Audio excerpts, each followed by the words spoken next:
জুলাই বিপ্লবে ছাত্রদের উপর হামলাকারীদের শাস্তি নিশ্চিত সহ দ্রুত অপরাধীদের নাম প্রকাশের দাবিতে রংপুর বেগম রোকেয়া বিশ্ববিদ্যালয়ের সাধারণ শিক্ষার্থীরা সংবাদ সম্মেলন করেছে।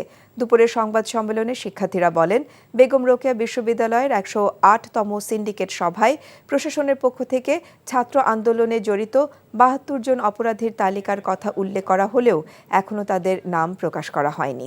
আগামী ৫ জানুয়ারির মধ্যে অপরাধীদের তালিকা প্রকাশ ও ছাত্র সংসদ নির্বাচনের রোডম্যাপ ঘোষণার দাবি জানান তারা।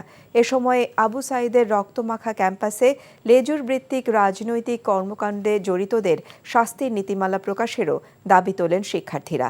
দাবি মানা না হলে আগামী ৬ জানুয়ারি থেকে বিশ্ববিদ্যালয়ের প্রশাসনিক ভবনে তালা ঝুলিয়ে কঠোর কর্মসূচির হুঁশিয়ারি দেওয়া হয়।